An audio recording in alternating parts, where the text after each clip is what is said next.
Hello and welcome to my studio. How are you today? It's lovely to have you here.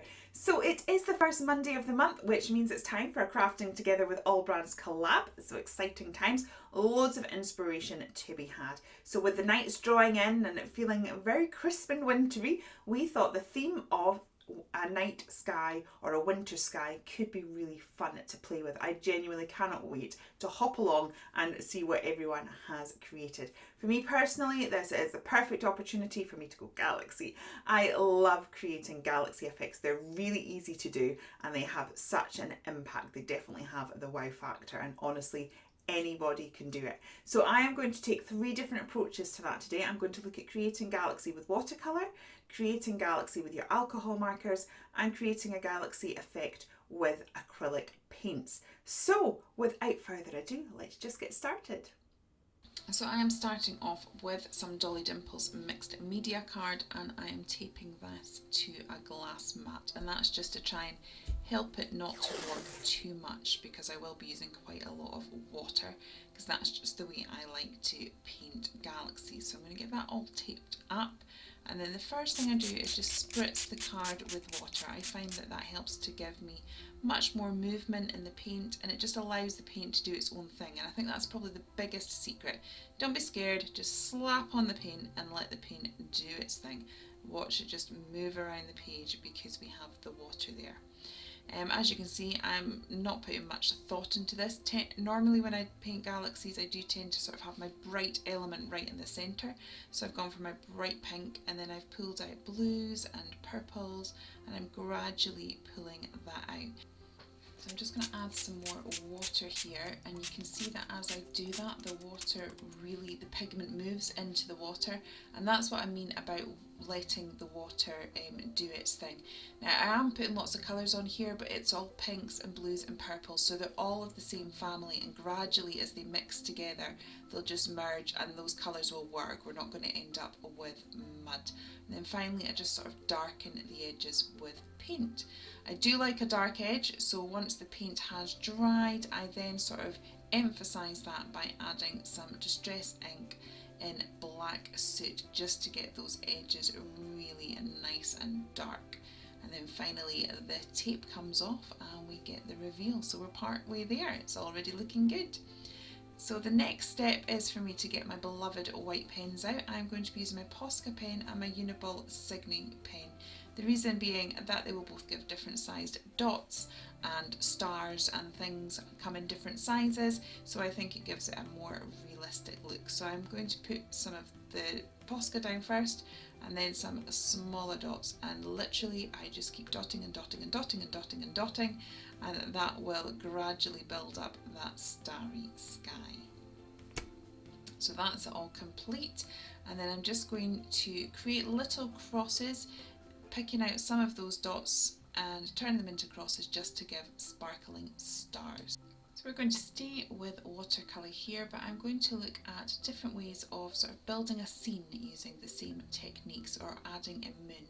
So I'm going to do that 2 ways. In the top page I am going to use a masking fluid. I'm using Pebeo drawing gum, and you literally just paint that on and let that dry. You can see there that it's really resisting the water and the paint, and then it means once it's dry we can just lift that with one of these little erasers. You can use your finger, but it can get a bit messy, so I like to use that. We just lift it and we've got our beautiful moon.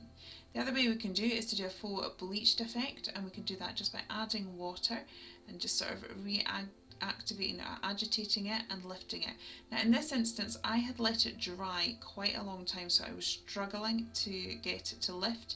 So I'm putting in a bit of an old video, you can see the change in lighting, just to show you how I was expecting it to work. This particular page hadn't been left drying quite so long, and you can see the difference there. So it's worth playing with because you get different results.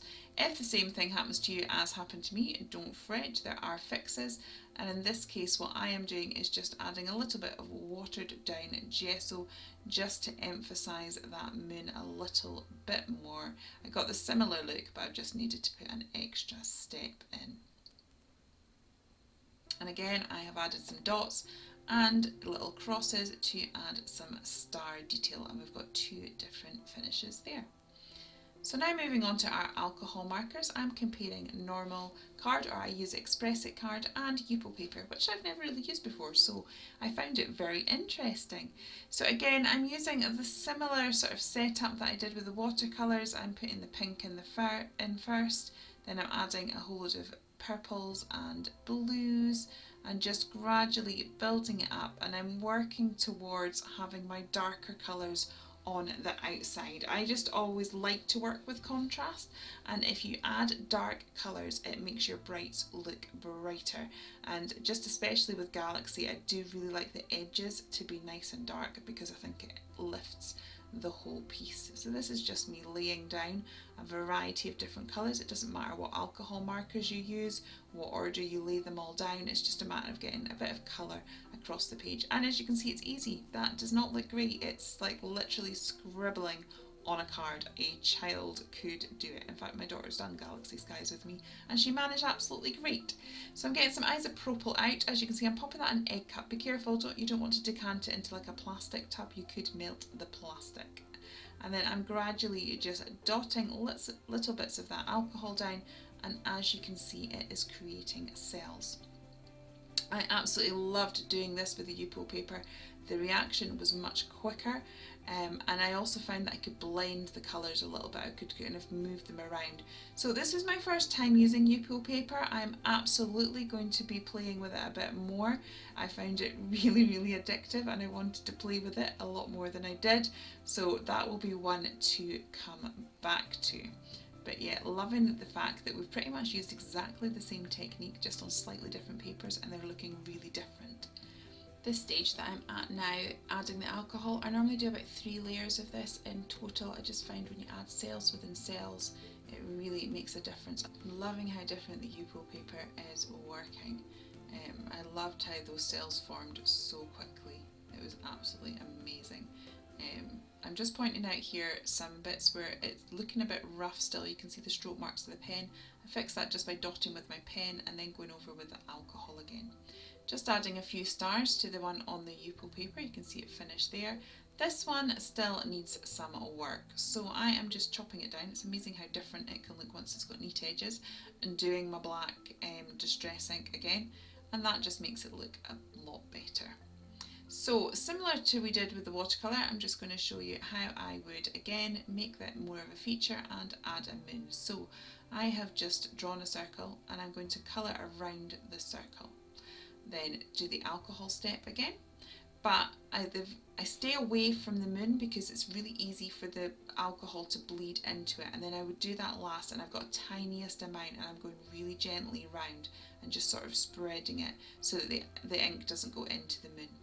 I've now taken 4 colours that are of the palest colours, and I'm just sort of making little sweeping motions to mimic the circle of the moon and a few dots, and again going in with my rubbing alcohol just to get that all to blend together. Again, the white dot treatment, and this one is finished too. So finally we're on to the acrylic paint. Again, I've got a mixed media card and I am just going to paint that black with some black gesso.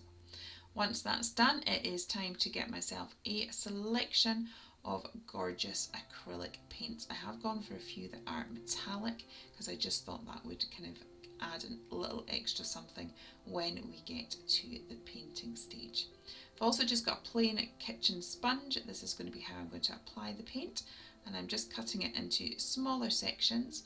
Then I'm just going to shape the section slightly so it's a little bit more round, and then sort of picket it a bit so that it has got a bit more texture. It'll be more interesting when we start painting. Again, I'm going for what I love and what I'm used to and getting that pink down first. Again, building it up with the pinks and purples, and similar to before, the fact that we've chosen all from a similar colour palette, they're going to blend together seamlessly and we're not going to have to worry about mud. So I'm trying my best to sort of get darks and lights in there. This is the first time I've done this with acrylic paint, so yeah, I'm learning on the job, but definitely will have a look at doing some more acrylic painting like this in the future. I do a lot with acrylic paints, but not necessarily the Galaxy style. The one advantage of acrylic is I can build it up, so if it got too dark like it did there, I was able to sort of add a little bit more pink, and then the brightest blue. And for this time I'm trying to go for a bit of a fantasy cloud look. Finally I get a little bit of a brush in there and add the darks right next to the lights so we see the contrast and those clouds really begin to pop. As you can see, messy hands. Then I'm back out with the gesso, and I've got a rigger brush here, and I'm just going to emphasise the edges of those clouds. So I'm giving them a bit more definition just by adding in a line. This is just the first stage of many, so it's okay that it looks a little bit rough at this stage. I'm just looking for a brush that I can sort of stipple with, and I'm just getting a little bit of gesso, knocking it off a little bit, and then just pouncing that brush onto where those lines are. And again, what I'm trying to do is just soften it and create cloud-like edges. So you saw me wiping it off into my rag there. That's just because it can just get a little bit too much. And again, we've had the white pen treatment, and here we are. This one is all done too. So in review, here are the watercolours that we did. I did the stars slightly different on the other two, just to show you don't have to cover the entire thing in stars, but I also wanted to show you some examples of how I've used these techniques in my crafting in the past. So if you'd like to see what I am going to do with things that I have made today, please do consider liking and subscribing. Do also hop along to see what all the other girls have done. I can't wait to see what they've done. Here again is some approaches that I've taken with the alcohol markers using the same galaxy effect. And I've not yet done anything with acrylic or Yupo, so stay tuned for that. I hope you have enjoyed creating galaxies with me. If you would like to see how I use galaxy in the past in one of my journals, you may enjoy watching this video that's just about to pop up. Thank you very much for joining me. Happy crafting. Bye.